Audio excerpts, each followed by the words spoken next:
So I hope everyone here is always in a good conditions. My name is Angga Rinadi Hermawan Putra. I am the Empowerment and Legal Aid Officer of Suaka. As already being informed in our social media and also other communications platform, today is the continuation of the prize discussion series. We already conduct some of the discussions previously with other topics such as freedom of expression in times of pandemic, and also regarding the gender equality and also the women's rights back at in the early stages of this year. And we would like to continue our legal empowerment and also raising the legal implementation towards the refugee communities through this discussion series. And today we will be discussing about the digital security and the protection of data privacy. We are here with two highly qualified speakers, which are from the digital rights activists and also from the refugee communities. And to open today's discussion, on behalf of Suaka, I would like to say welcome to all of you and say thank you for all the participants that have been participated in our discussion series. And I hope everyone here enjoying the discussions. And if there are any possible points that we would like to discuss, this is the great platform to discuss this with our speakers. So to open the discussions, I hope everyone enjoying our discussions today. And I will pass to Brother Antonio, if you can hear my voice, to lead the discussion series today, and we'll start the discussions without any further ado.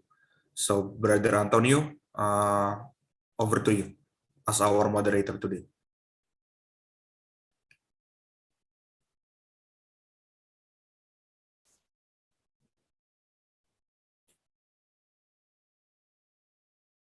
Can you hear me, Brother Antonio?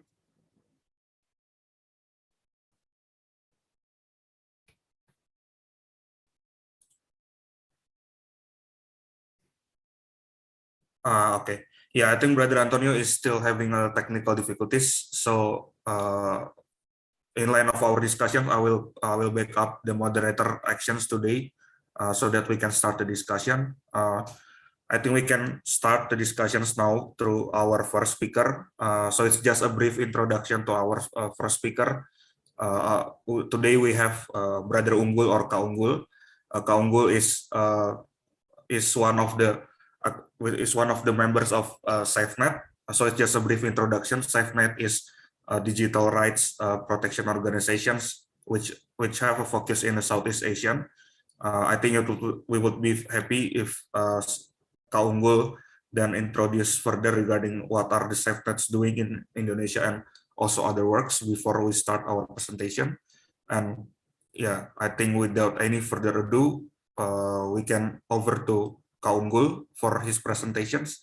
So time and screen is for you now, Kak Unggul. Over to you, Kak. Okay, thank you very much, Angga. I will start my presentation. So I will share my screen. Okay. Okay, so you can see my presentation right now, and also I will start to present it. Yeah, thank you very much. Good afternoon. My name is Unggul. I am head of Internet Access Division from SafeNet, and about maybe 30 minutes or 20 minutes, I will present about the digital hygiene strategy. Usually this strategy is our, SafeNet's kind of received to journalists and activists that if they want to go online and use their daily activities while online, they have to do some of these strategies, because during this year's SafeNet have many complaints from people, usually activists and journalists, and they report to SafeNet about their data is being breached, and they experience digital attacks, and also some of their personal data is breached by what we call crackers or hackers, and there are many type of digital attacks to the activists and journalists, and also from ordinary citizens actually. But usually people who experience this kind of attacks are ordinary citizens that they don't have any power, and also they sometimes they are in vulnerable positions in regard to the powerful, maybe usually the law enforcers or people who has power in community on the or in the social status in the community. So SafeNet is helping them to do something actually, but we are not the law enforcers, so they have to we advocate them and assist them to get their digital rights like that. So that's how and what SafeNet do until now. So based on this experience, we also we have some suggestions to people that they have to do at least 5 things to secure themselves online. So first of all is the reduce, and we call it reduce, control, protect, hide, and use alternatives. So there are 5 things that we have to do in this digital world, and we can have enjoyment in using the internet and accessing the internet, and because the internet governance is also very dynamic, so we have to use this kind of tricks or strategy to secure ourselves while online.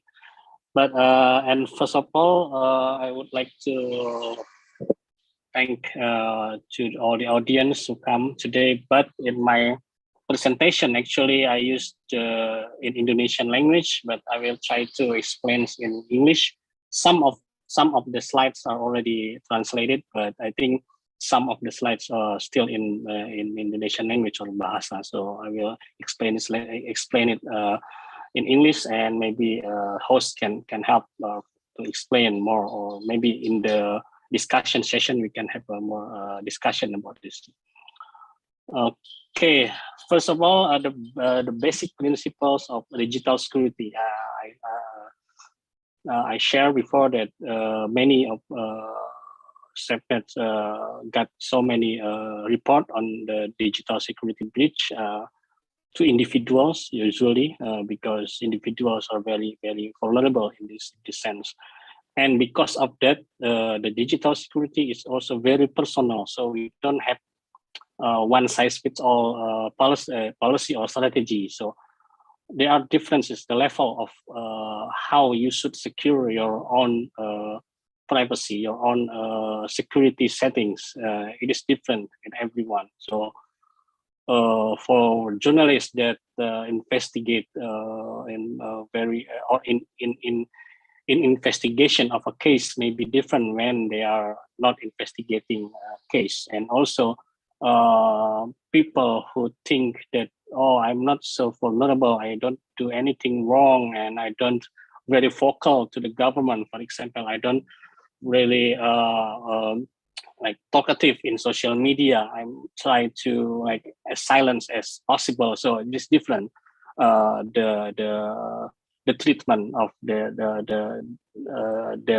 devices, because what we have concern here usually in 2 things: the device, the gadget, and also the account that connected to the physical gadget that we have usually. That's why in the presentation, one of them is about the identity management. So we have to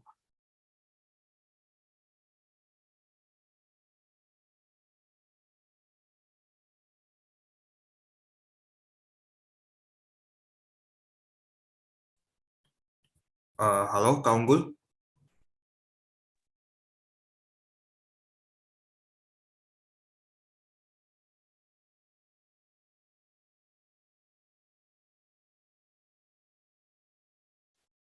Okay, so I think Kak Unggul is having a problems with his signals. I think, yeah, so far Kak Unggul has mentioned on important points regarding the basic principles regarding that digital security, personal and contextual unity. Behavior is also key regarding the digital hygiene, and also it's better to prevent as one of the principles that uh, have been mentioned by Kak Unggul, and also the other principles is regarding the opposite of convenience. Also, I think Kak Unggul is back, so yeah, Kak Yeah. Unggul, yeah. Okay.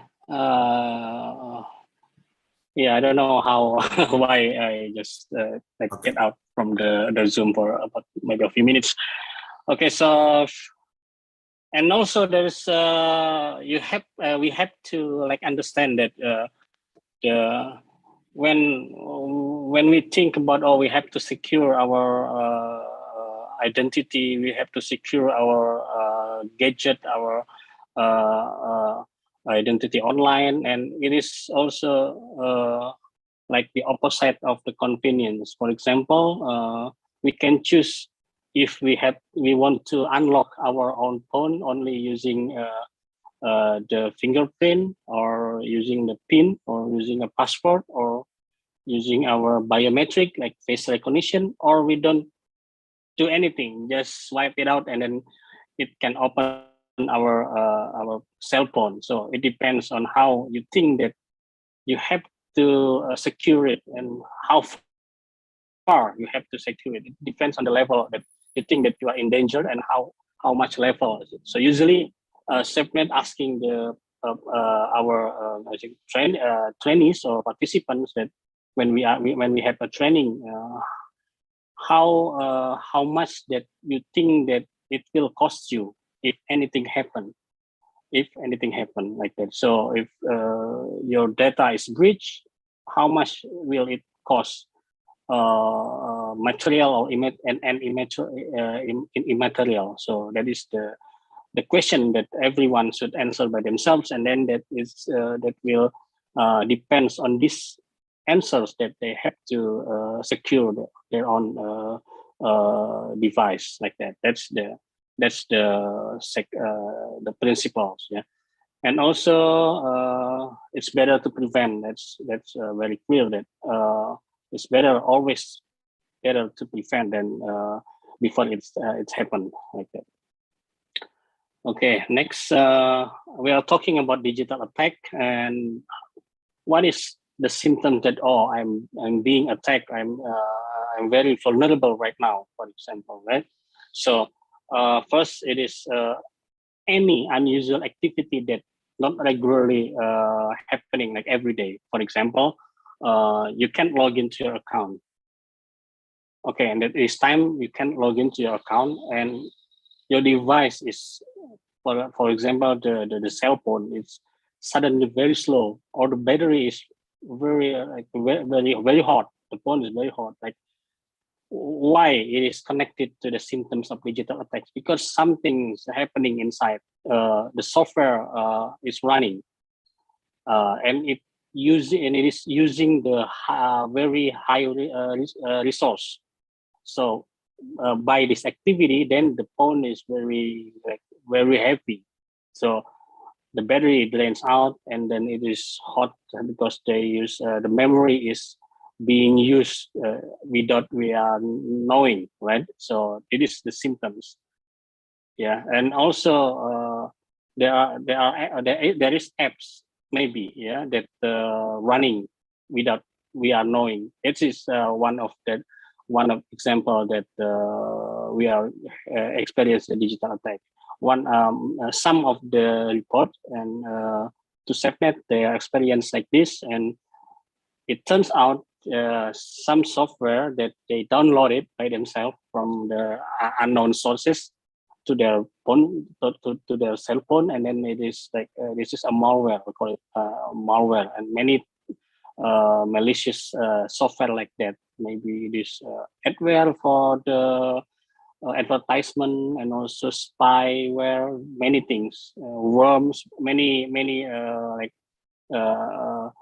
types of this malware. We call it just in the umbrella is the malware. So this is very dangerous. Yeah.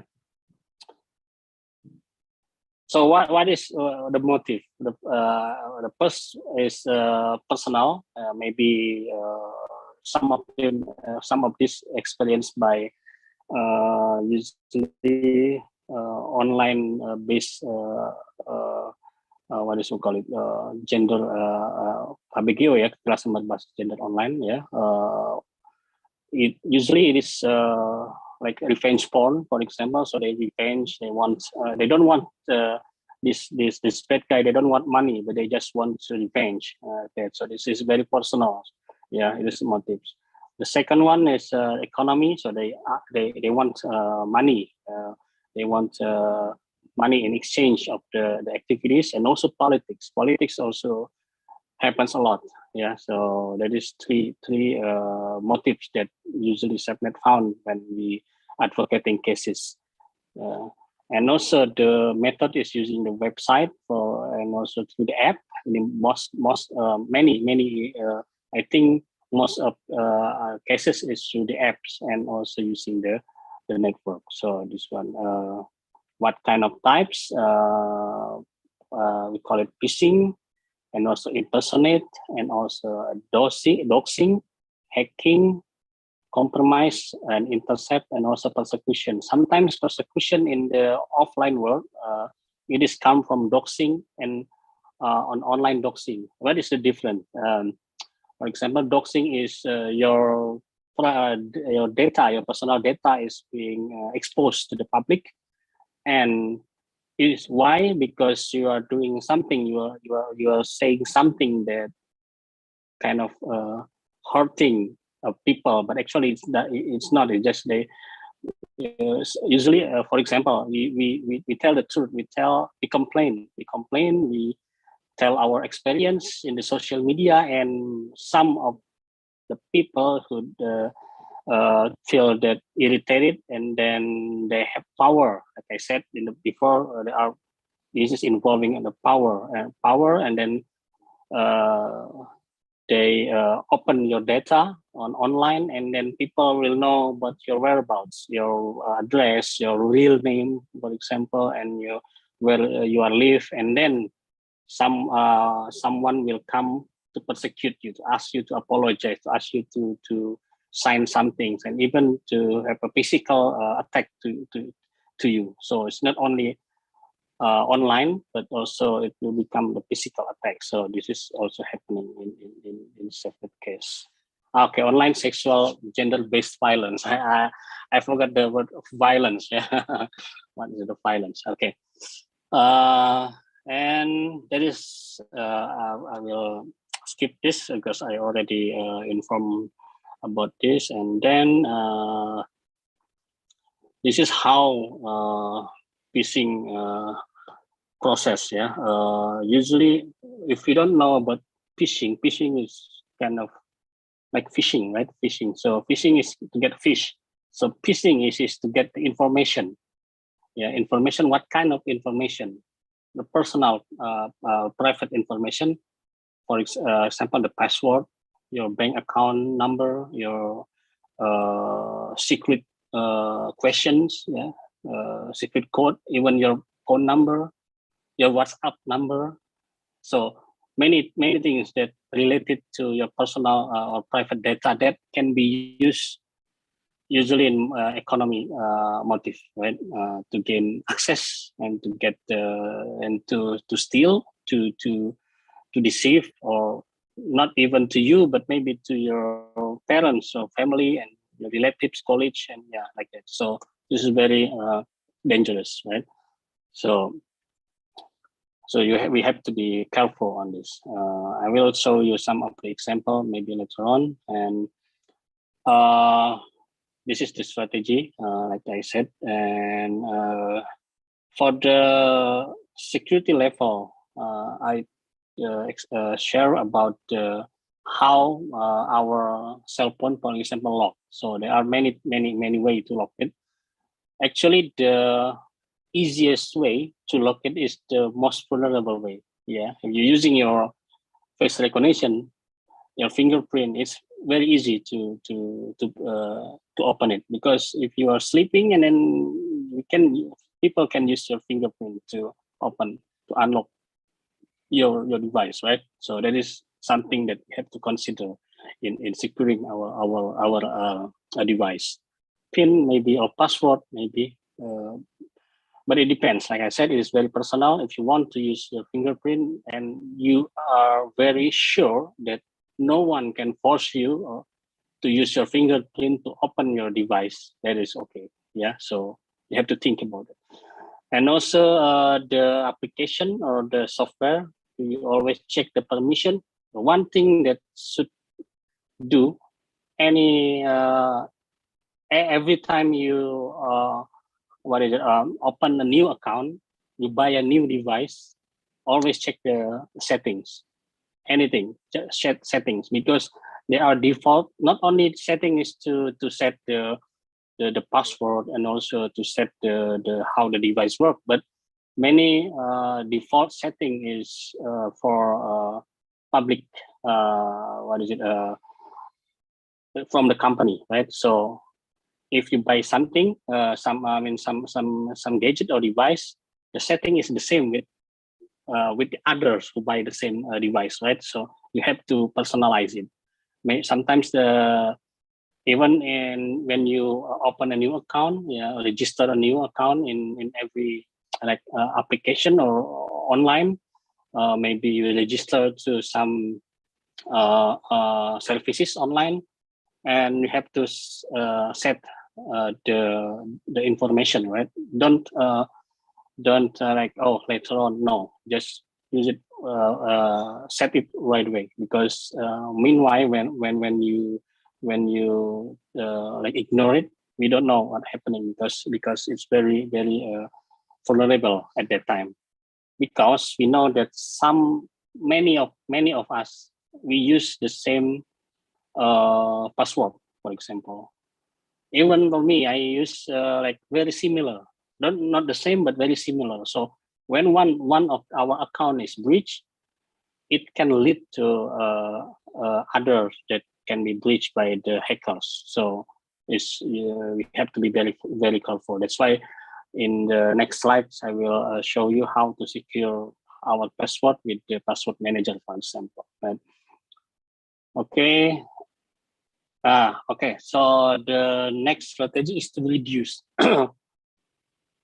So this is the strategy that SafeNet advised to many people. If we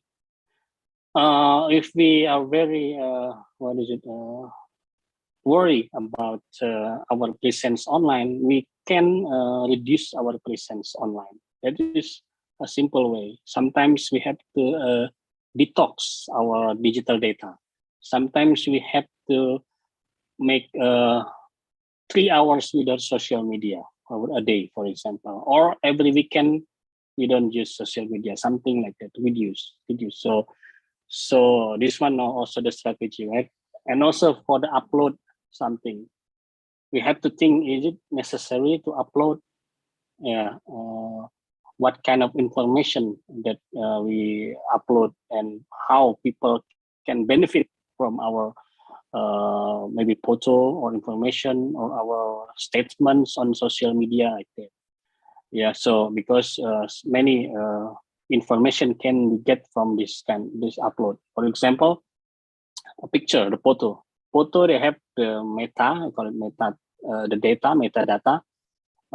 So every time you take a photo, actually they store the information of when you take the photo, where, why they can know this software know where did you take the photo, because you usually turn on the GPS, right? So this is kind of tricky. So if you want to take photo, for example, we suggest that you check first that the GPS is on or not, and also many things for the settings, right? I will show you after this. And then second is the control. The very practical way is you can, because maybe all of us using Google, right? So you have to check in your activity in Google. You can control the privacy checkup, and the good things right now, Google sometimes they send you message if any suspicious activities from maybe not in your regular, when you access a regular place, you access the email, for example, they will tell you, is it you or not? So this is one of improvement of the security from Google, but still very it's vulnerable. So the last, maybe when we come to the last slides, I will show you many alternatives to Google. So because Google is also like around us, we cannot like hide actually, but we can use alternative to reduce, right? So because Google monitor and we can control it.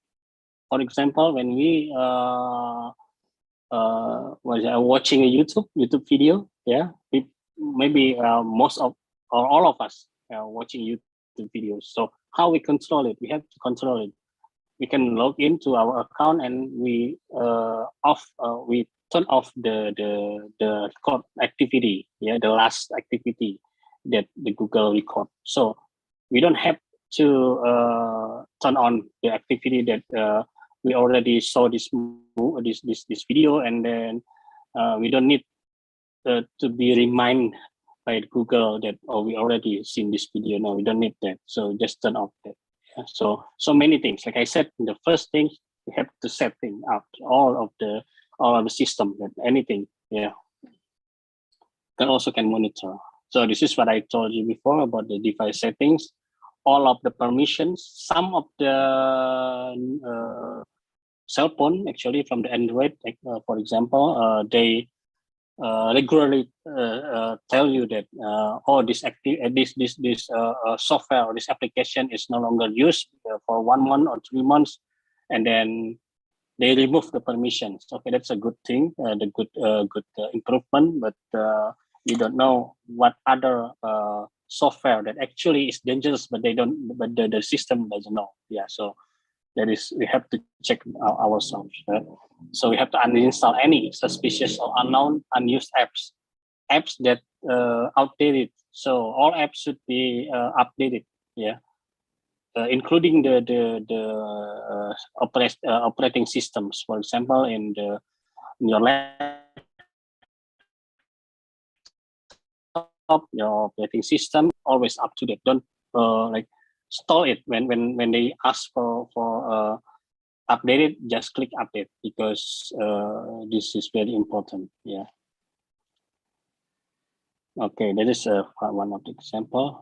This is the connectivity that I said about the connection. Always off or on the connections, like, because if we are very lazy, like I said, maybe we are lazy and not so vulnerable, like, but still someone can connect to you because your port is open, your connectivity is on, and then you are discoverable, for example, from another device. That's it.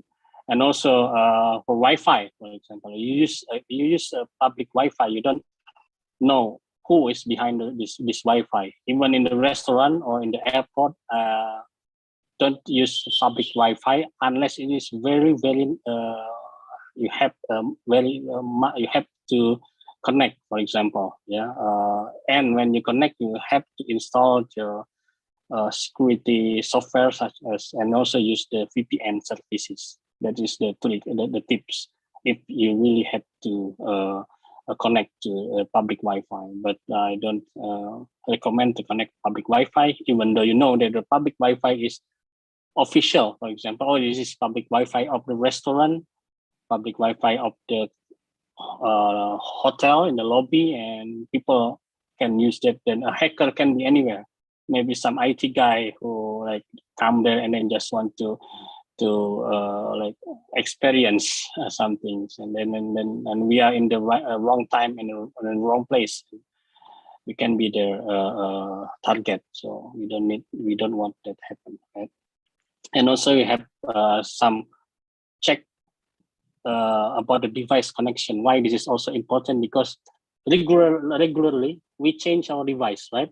Every 2 years, every 3 years, at least 1 year, we sell our phone and then we buy a new one. Yeah, that is very dangerous, but this is what we have to do, because this is the lifestyle. This is the digital, right? We cannot use the same device for 5 or 6 years.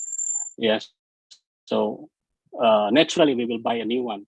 But when we were using the old cell phone, we connect to many things. We connect to the Facebook. We connect to Google account, like that. So we have to check, and we have to remove the connection. We call it revoke the connection. So because when we sell the device, we sell the cell phone, we sell the laptop, and people who like the new owner of this laptop, they can log in and they can connect to our accounts. Yeah, anywhere. Okay, so maybe okay, set application. I have a few minutes more left. This is the example about the password manager, and also this is when I what is it? Have a training with some journalists, and they said, they asked about how we know that the application is safe or not. So we can check the developer, we can check the rating and reviews, but this is also very tricky, because some apps, they pay some buzzers to increase the ratings and reviews. So this is, we have to be careful too, right? In the application when we check in the for example, this is the Google Play. Yeah, so many application that we have to check. Developer contact, the website, is it real or not, and also the company, the status, and we can check all of this before we download. It is simple because it's on our phone, right? So okay, the last two of the last strategy, yeah, protect, and the last hide and also use alternative. So protect, I already told you before, but this one we have to protect it. Protect and the firewall to the laptop, and most of them, most of my presentation is about the cell phone, right? So because we are using it every day. So this is already password manager. I told you before that this is safer, yeah, and people forget quickly, so that it is risky, yeah. So one of but the password manager also a company. Sometimes they can be breached by a hacker, right? But that's why you have to be careful. One of password manager application already breached. So this is very also, but this is quite enough to secure. So I will still recommend to use a password manager, yeah. But because some of this. Okay, so two-factor authentication, always, yeah. You can just forget about the minister of ICT that say that, oh, OTP, one-time password, you have to change it. Yeah, that is all OTP. OTP always change. You don't have to say that. Yeah. So okay, so that is one of the a very surprising statement from the Minister of ICT a few days ago. So about the OTP, and this is how to set it. Yeah, you can check in two-factor-out.org actually, and also in Google. Like I said before, you can check in my account.google.com. That is very basic because all of us using Google, right? So we have to make sure that the two-factor authentication is on. Okay, and then this is how we check the email. Yeah, and this is very technical, and how to use hover. We just hover on the email that can that sent to you in your inbox, and you can know that this is really the original URL or not. Right now, this is one of the example.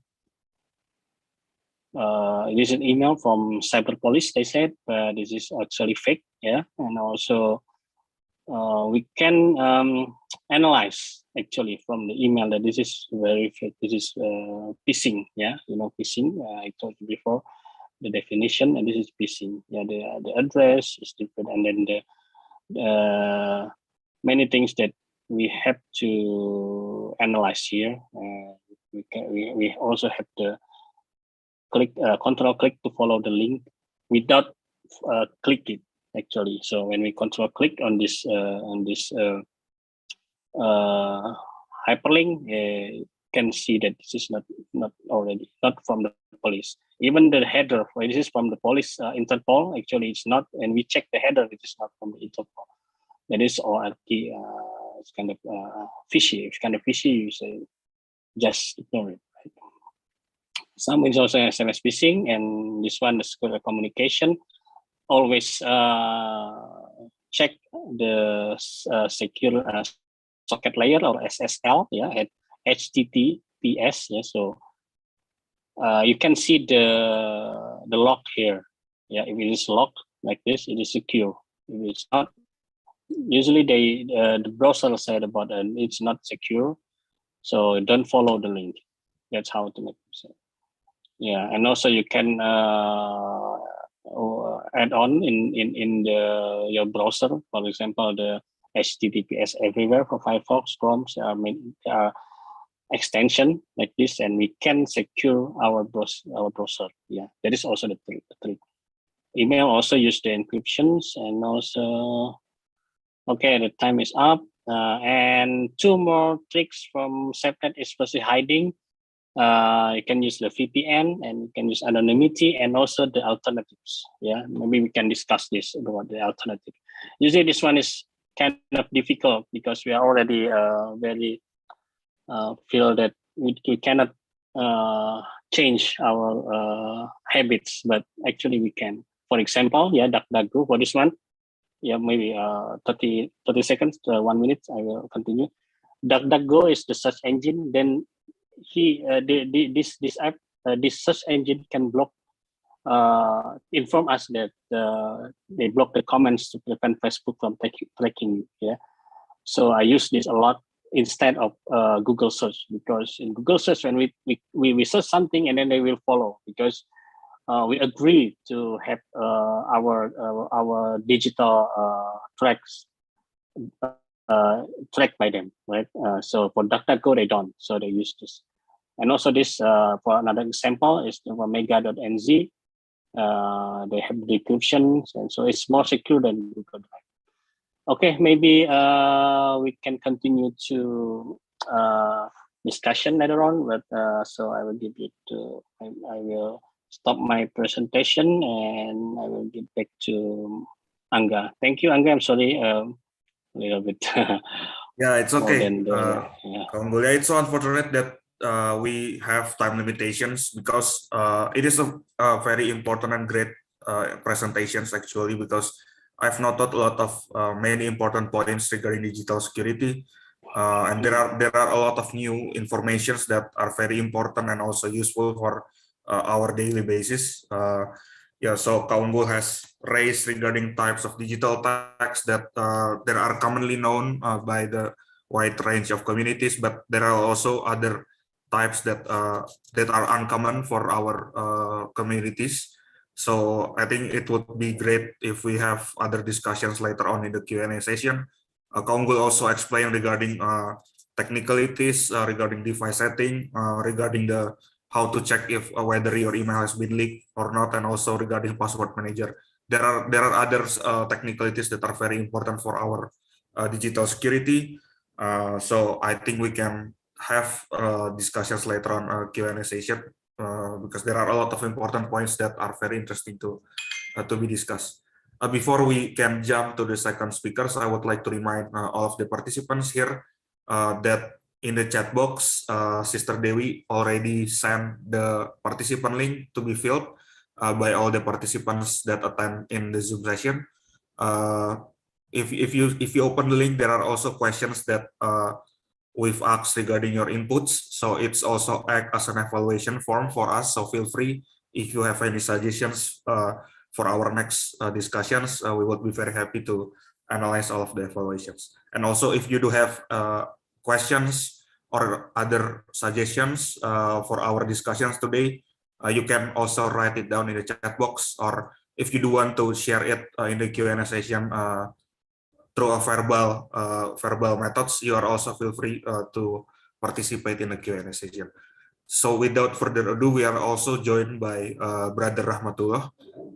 So Brother Rahmatullah is a co-founder of Smart. I think we can leave the introduction to Brother Rahmatullah because we would like to further know what is Smart and what are Smart doing, because so far Smart has conducted a lot of good activities in Indonesia as empowerment for refugees, and also since refugees is part of the communities that are have a close link with the digital security and also with the globalizations, with the improvement of the digital life. So it would be good if we can have a discussions from the refugees directly regarding their experiences, if there are any important points that we would like to share from the perspectives of refugees regarding digital security, and also if there are any important points that we would Smart would like to share regarding their activities. It's also we will be very happy to hear directly from Brother Rahmatullah. So without further ado, Brother Rahmatullah, the time and screen is yours. Thank you, Brother Anga, and everyone for giving me this opportunity to come here and talk in front of everyone. So first of all, hello and welcome to this discussion. I'm Rahmatullah Bayani. I'm one of the co-founders of Smart, which I'm going to introduce and tell you about Smart more in details. So I'm originally from Afghanistan, and I have been I came here and seeking asylum and living in Indonesia since 2015. So after that I have been busy with many NGOs and groups and community activities such as RLN, Refugee Learning Nest. It is a learning nest for the refugee community. I was volunteering there since 2016. Then after that, in 2020, we with a group of friends who are very good in IT and having some technical skills, we came together and we thought that it would be very good if we can have this opportunity, or like creating an opportunity to help our community, to help the refugees. So we came together and we established Smart in February 2020. Then after that, we have done multiple projects and activities for refugee communities, such as giving webinars on how to use their skill, or maybe preparing them for some remote work. And beside that, we have created a very good website called Refutera. Refutera is a place where the refugees can make some handicrafts and sell them online on their website. And beside that, we already have finished another project called eSmart Study, which we try to teach the refugee community about the skills and the technical skills, for example, for the graphic designing and website designing, and prepare them for the future and prepare them with some new skills and new career. So the main goal of Smart, who already have done multiple projects and tasks, is to improve and empower refugee community to be financially independent by themselves and learn something new and improve their skills as well. So yeah, that's all I think about myself and about smart. And yeah, by the way, I'm having quite good. I'm not going to say I'm professional, but I'm having some experience with IT as well, because I have been in IT support as well, and I have gone through these issues for breaches or maybe the data privacies and these issues as well. Yeah.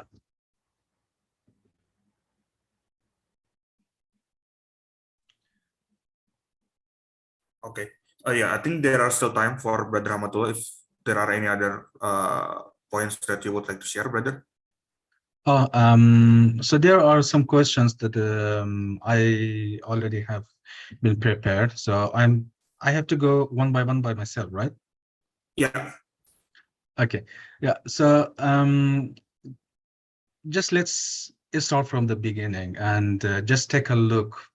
Just take a look at home in recent days in 2022. So, for example, just imagine a home and compare it with a home from 1990s. And you can see there are a lot of things is missing there. So you cannot find a lot of materials or maybe devices in the recent home. So the reason is that they already have replaced their place with a smartphone. So it means that everything is getting like digitally. For example, if you take an example of alarm clock, or maybe a calendar on the wall, a wall calendar, or maybe CDs, DVDs, and many other devices that you cannot find it now in your homes. It is just like because everything like replaced by smartphone and replaced by some digital technology. So therefore most of the people, whenever they are just trying to do some task or maybe need to some materials, they don't need something with physical stuff. They are very satisfied and they are very happy with the digital technology. So they are just doing their task digitally, and there isn't any need of something to be present physically. And that is not only the world around us, the materials or maybe the devices. Actually, digital impacted us as well, impacted the people as well. So people, as you ask technically that who we are, so we can say we are a combination of many pieces of data. Okay, so whenever someone is asking about who is Rahmat, so yeah, there are some data about me, and that's going to make a person that I am. So it is not just only, as I already have said, the digital is not just only impacted the world around us, but it's already impacted us as well. And that's why it is very hard for us, and it is very a kind of important for us to make sure the data which is representing us is somehow safe, and it is not going to be misused in some other ways. So that's where there is coming a topic of like data security or maybe digital security. But for your information, you may already have known that there are three types of people.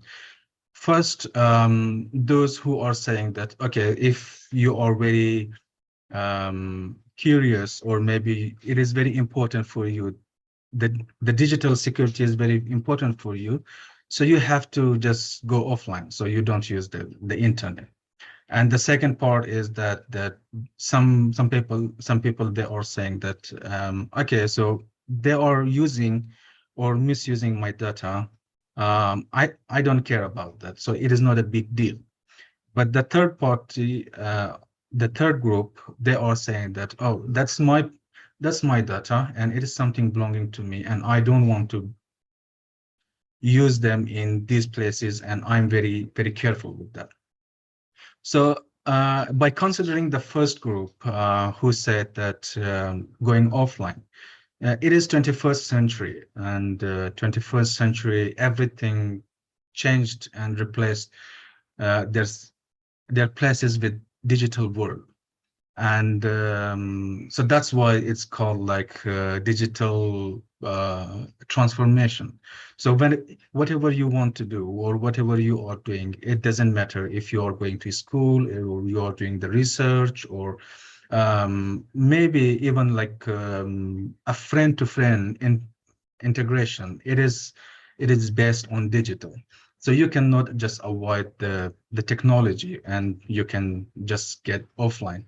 So that was the answer for the first group, which is unreasonable.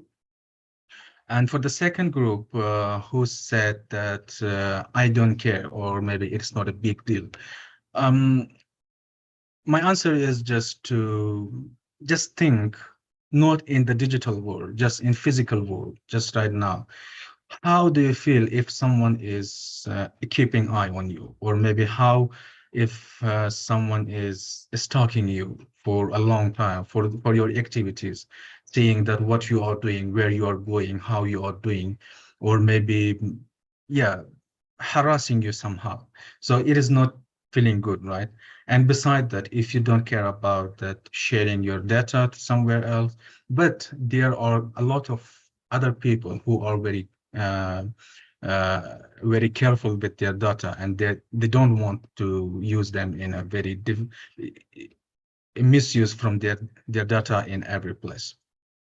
So that's why that's the place when we are talking about the data privacy and the digital security, or maybe we can say that data security.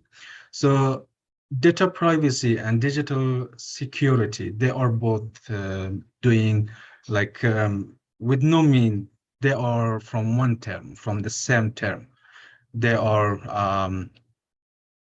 giving the security and privacy for your data. And the difference is that the data privacy is somehow like the rule for usage and storage of your data. So it talks about that how you can use, how you can store, or maybe how you can delete, or maybe collect, making a collection of your data. So it is talking about that. Data privacy is meant the collection, or maybe the storage and the usage of your data. But data security is a kind of like a process for giving a security to your data. So no one from outsiders, they can just come and have access on your data. So that's data privacy and data security. And so there is one more thing which was asked, that what are the methods to increase the digital security? Pa Angul already have mentioned a lot of methods and things that we can do to increase the digital security for our data. And yeah, I'm just re-mentioning some of them that may be useful as well. So you have to be more careful whenever you are searching on internet. So there are a lot of websites which are not like a fake website. So they are just trying to trick other people, trying to trick the visitors. So doing a kind of phishing, trying to give you some file to download, and with that file there are a lot of virus, or maybe a trick for them to get the file, or maybe the data that they want to achieve.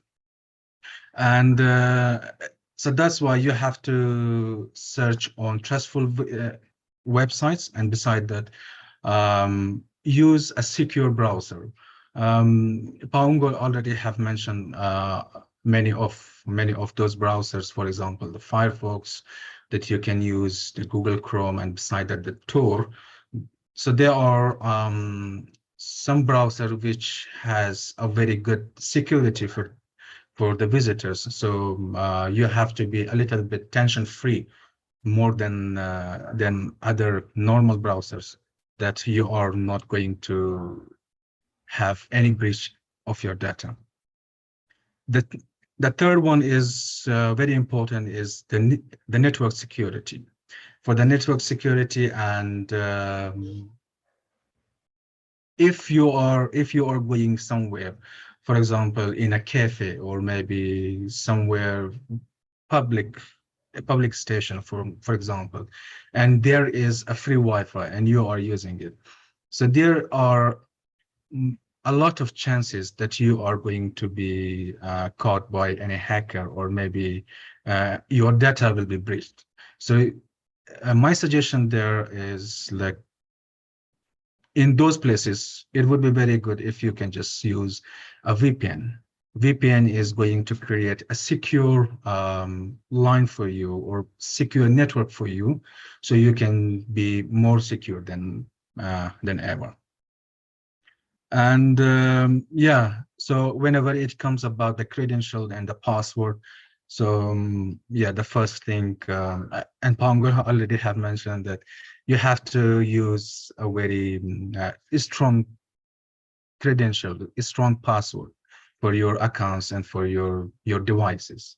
And by the way, it is not just only to create the strong password. You have to just update it regularly, time by time, because there may be something like happen, and accidentally your data is breached, or maybe your password have been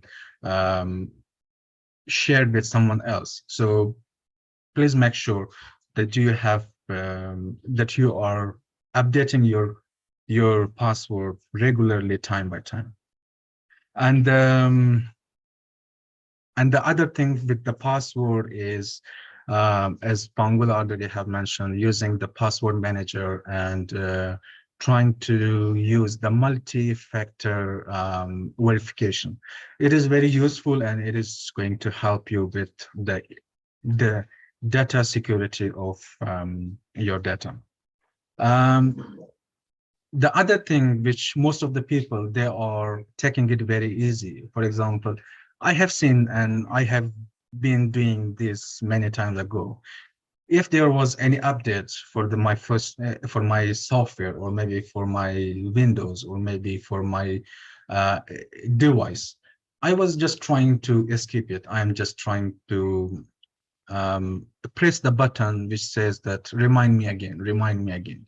So whenever there is a kind of update for you, they know that there is an empty space in security. So by these updates, they are going to fill this space, and they are going to make themselves stronger, or maybe they are going to increase the security of your data.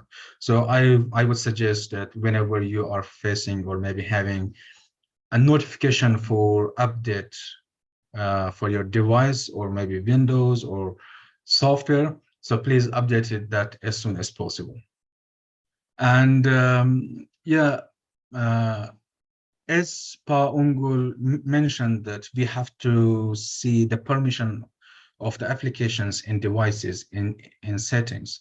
So there are many applications, or maybe there are many websites that ask for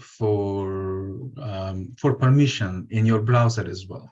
So you have to be more careful with that, because I have seen a lot of that, and I have been searching in a website, and without any request from my side, I have seen that there is popped up that I have to give permission to my mic, or maybe I have to give permission to my camera, or storage, or some other parts of my my PC. So please be careful about that, and don't allow all the permissions. You have to see that the website is secure. You have to see that what you already have requested, and if the permission they are asking, it is aligned with your request or not. So yeah, you have to be more careful on that. And one more thing, which a lot of people are doing, like you have seen a lot of people who are covering their webcams. So yeah, it is a good thing, because I don't remember, I think it was in 2016 that there was a bridge for like all the webcams, or maybe for webcams from mostly the users, they already have been shared in an online stream on YouTube and other platforms. So yeah, it would be very good if you can just use a kind of like tab on your webcam, or maybe there are some other stickers as well that you can just cover your webcam, so that's not going to be used while you don't want them to use it. And there is another one which is very common in today's world, and that's a kind of like, whenever we are talking about the data is somehow the name, the number, the address, the password, the email. So there are many other personal data as well. So whenever you are just using your mobile phone and there are someone sitting beside you, your screen of the screen of your mobile is visible to other person. So it means that they have access to your data. They have access on your screen. They can see what you type with your friend, or maybe if you are sending the password or email or any data. So that's why I would suggest for that to use the anti-spy screen protector, which is help to, like, it is going to be visible for you, but it is not going to be visible for someone who's sitting beside you. So these are some suggestions to increase the digital security. And yes, for the breaches, for God forbidden, if you have faced any breach, or maybe if there was any breach for your data, so the first thing first is, like, you have to disconnect from the internet. Okay, so if you don't disconnect, so that's going to be, if that's going, that's a kind of transferring, the transferring is going to be continued.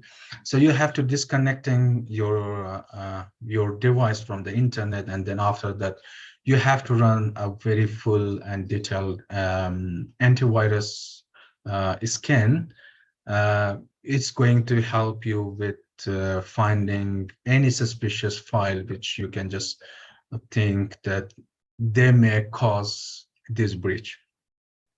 And yeah, and then after that you have to check is if your credential, or maybe if your email is already have been breached through some online platforms which Paungol already have been shared. And beside that, you can just see and check in the Google. There are many platforms. You can just type check breach. So you can just put your email address, and you can see that your email address was breached from how many platforms and other places. And then after that, you have to just change the credential and the password for your account and username. And beside that, there has been for a question that it has been already had been done with me as well or not. Yeah, as far as I can remember, the three things which had happened with me. And the first thing was not happened with me. I just was the witness for that. It happened with my friend who who downloaded an application from website, and yeah, the website was not official, and the application has some kind of virus, or maybe it was a kind of phishing for some other hackers. And after he used the application, installed that, and used the crack and other things, so all the files in his computer, they turn on in different file format. And yeah, there was a lot of personal file, there was a lot of like useful file for them, but they were useless. Then after that, he got a message from the hacker that okay, your computer was being hacked, and if you want to have access on your files, so you have to pay me this much money. Otherwise, you cannot open these file formats, and you have to just clear everything and format your device. So that was the first incident. And the second one was, I was searching on the web, and suddenly, I don't know, but something happened on my browser. There were something very like inappropriate websites were opening by themselves. So I have just searched and searched on my softwares and applications, and I found that there were one new application were installed recently today. So I just reinstalled that, and everything was just solved. And the third one was that like after a long time, I just tried to check my email address for any breach that happened. So I just found there are a lot of breaches through my email address. And yeah, I just tried to change the credential and password for each account and try to make the email address safe for myself. And after that, avoiding to put my email address in everywhere, in every website, to create an account, or maybe yeah, to use the feature of that account. So yeah, that was all from my side. Pak Angga, if yeah. Okay, thank you so much, Brother Ahmad. Yeah, as Brother Ahmad already stated before, I think with his experiences and his daily activities, we can safely say that Brother Ahmad is also an IT guy for himself. So yeah, we especially me, by listening to your presentations, I've also noted a lot of important points that you've shared with us. You further elaborate, which is also similar with Kak Unggul said regarding network security, password management, and also a lot of new information regarding updates on softwares that you've shared with us regarding tips and tricks regarding that, and also covering webcam, which is also very important, and also other technical things. So from both presentations, I think there are many important points that we can be discussing more in the Q&A session, which will be held directly now after all of the presentations. So once again, thank you, Kak Unggul and also Brother Ahmad for all the presentations. And I think we can now open the Q&A session for the speakers. So for those of you that would like to ask questions directly, you are encouraged to do so. You can raise your hand or by opening your microphone, and then I can select participants that we would like to ask questions. Are there any questions from all the participants here?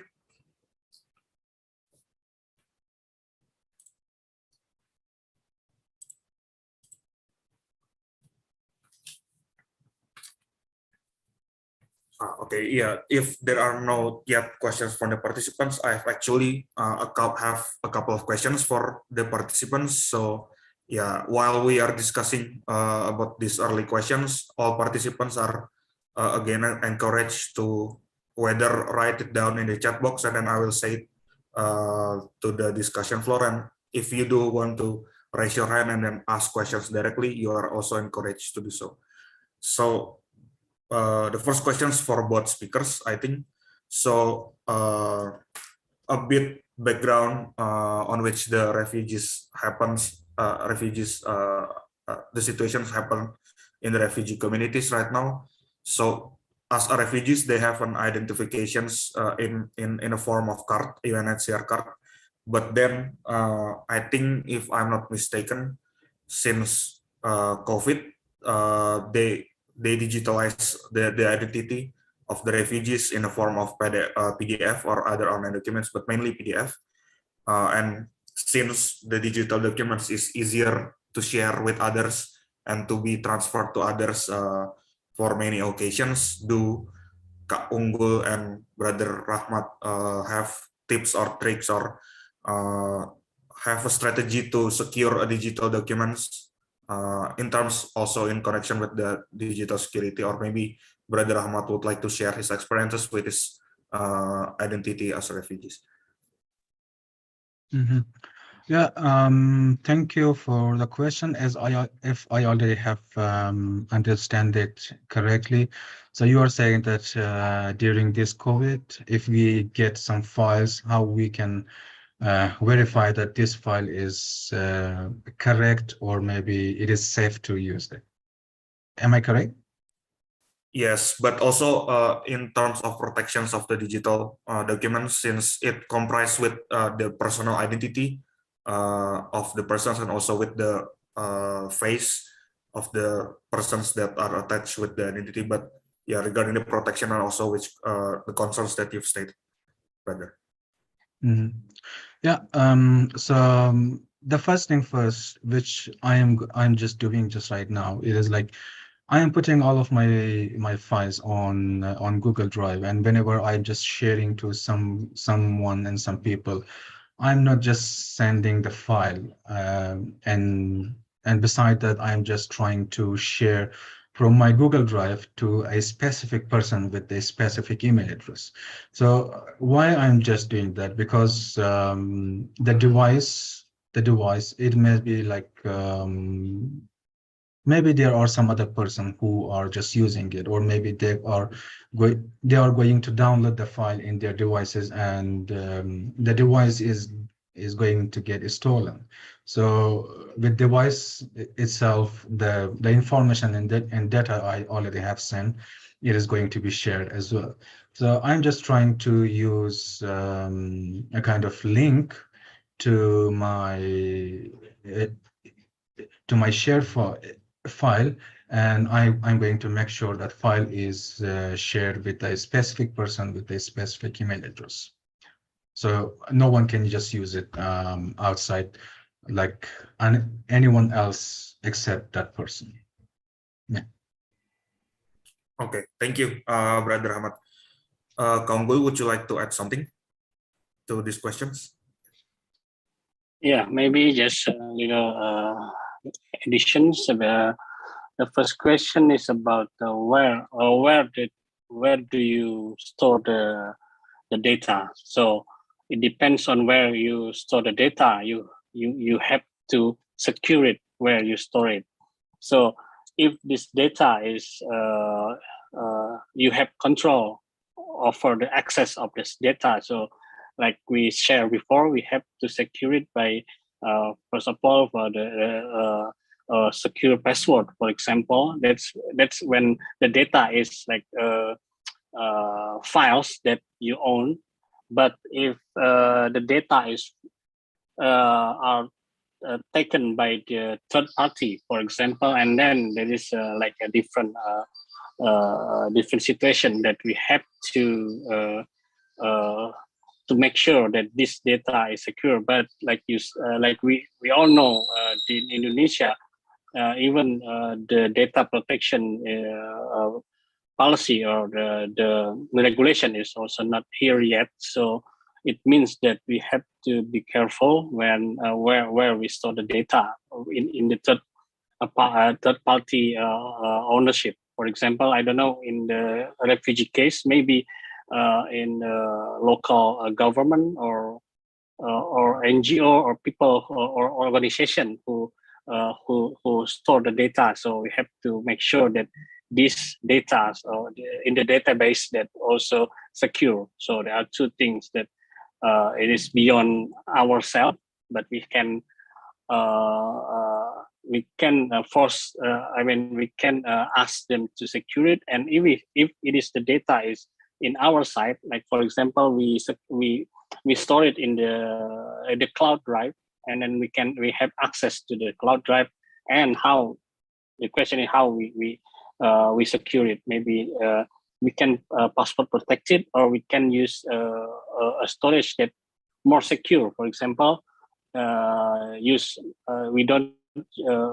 we use alternatives than Google Drive. For example, maybe Mega is more secure because they have encryptions. We can encrypt, and then when we share the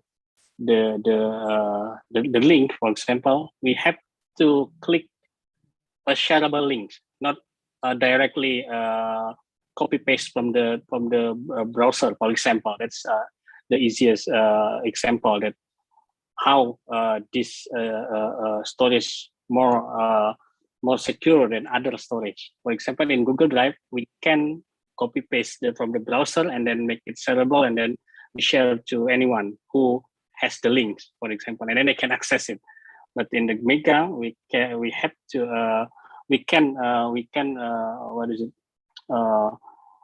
and also not also in Mega, but also like Etherpad or CryptPad, many alternatives that they are more secure. For example, if but it's also depends on the like I said, every situation is different. So how can we how much we want to further secure our data? Or at least it is password protected, for example, or we can have like the link only not to edit, for example, not to edit, but also but only to view, for example. And if we use this kind of cloud services, we have to check the access, because sometimes after we share, we forget to turn off the access.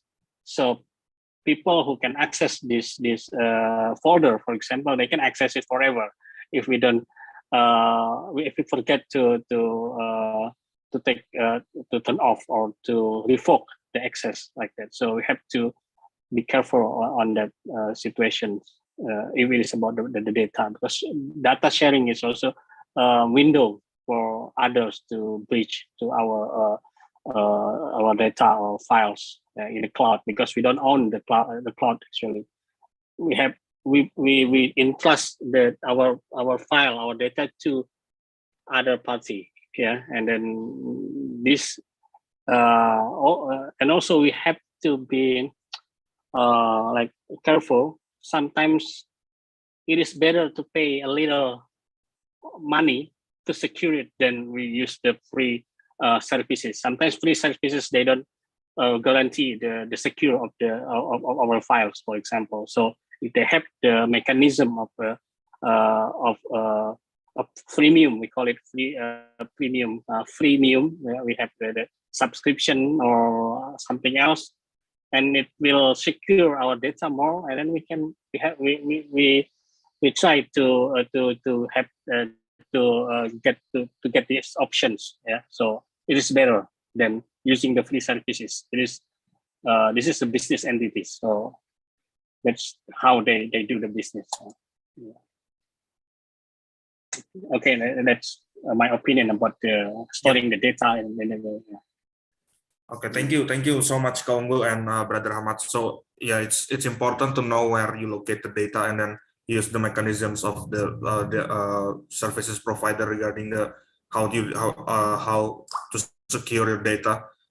So there are a lot of important points that mentions by Kak Unggul and Brother Ahmad. For example, password secure, and also in terms of securing your data in G Drive, there are also a link management on which there are an options on which everyone has the link, can be whether it can only be open or also can be an act as an editor. So yeah, there are a lot of important points regarding this, and I think it would be great to share with this to the refugee community, since there are some digitalization of the documents, and yeah, it's very important. Are there any questions yet from the participants here?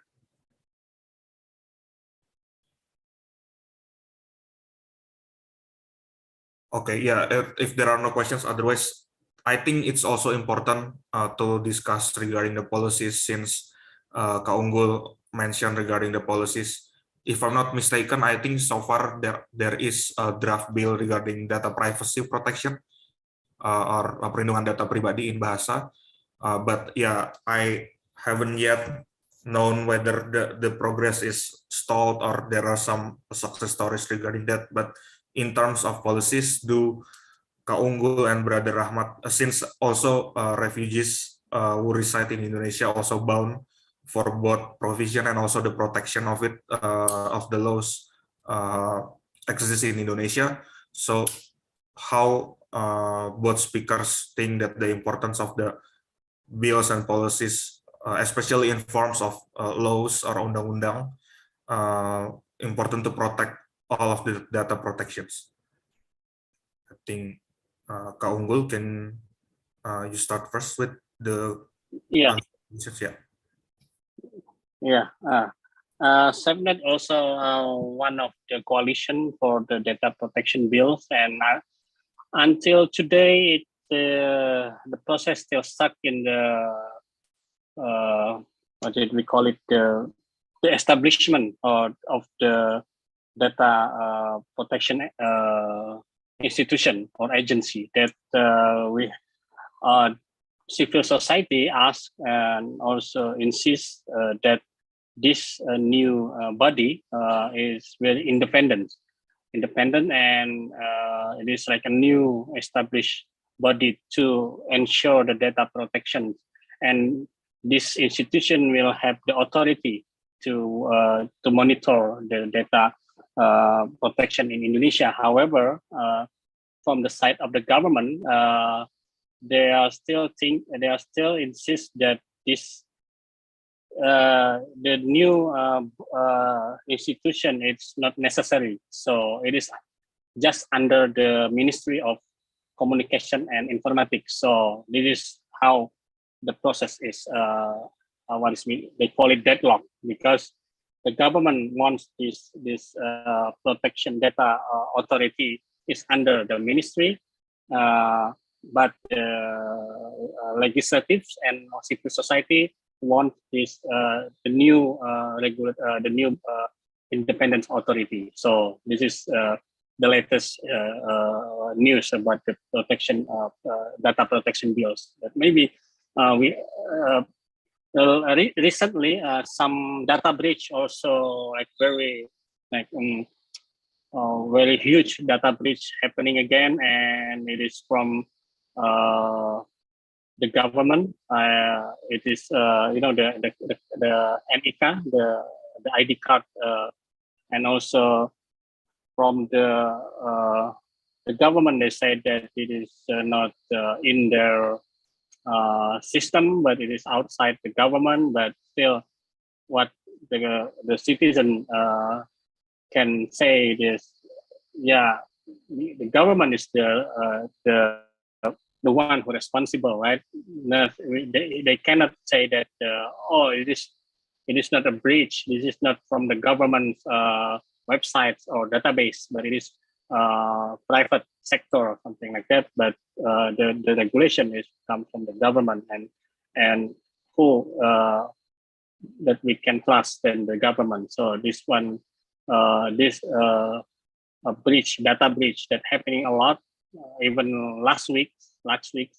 So it is very urgent to make it to have the data protection bill. So this is the momentum. Also, we are trying to force it again to have it done, and with the government will what we call it, try not to force their intention to make it under the ministry. So we need the the new independence body that will be transparent. That's the thing, because this is the body, the institution will handle so many data of in our privacy data, and they regulate not only the private sectors, also the public sectors too. So like in the health, in the many things, everything. So it cannot be just under the Ministry of ICT that we know. Even today, the Ministry of ICT will also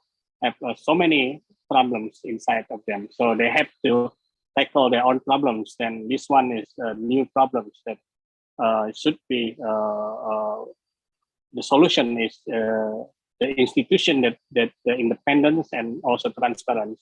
So the mechanism or the technicalities we don't care, but that is the second thing. But the first thing is just say, okay, we have to have this institution, and then it is done. So that's the latest, the coalition's one. So that is the latest information that I can share today. So we will wait for the further development in this case. Okay, thank you. Thank you so much for the important updates that are very important for us to know regarding this advocacy efforts. Brother Rahmat, do you have any additional comments regarding this? No, actually, Paungul already have said and explained everything very with detail. Yeah, it's okay. Yeah, okay. Thank you, Brother Rahmat and Kaunggul. Yeah, I think in terms of policies, I think we can agree that we do hope that there are some updates and progress and successful story regarding this advocacy efforts from the civil society, because it is very important, and I think we can say that it is very concerning regarding data privacy security right now, since refugees is also part of communities and also connected to the legal dynamics. So let's hope that there are some updates regarding this later on in the future occasions regarding the future protection of the digital privacy in Indonesia specifically. I think we still have a couple of minutes for one last questions. So I don't know whether participants here would like to add another questions. If not, I think otherwise we can end the discussions now. Are there any questions from the participants?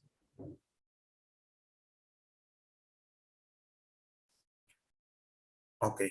Okay, no worries. I think since there are a lot of informations that need to be digested, since it's also part of the discussions today, we receive a lot of important informations, and I think we can, from these discussions, we can have to strategize everything and to have a more concrete actions both on the communities and also civil society organizations and also other stakeholders regarding the increasement of the protection of data privacy. So yeah, I think we've received a lot of informations on behalf of the participants and also Swaka. I would like to say thank you once again for Kak Unggul and Brother Ahmad for sharing your thoughts.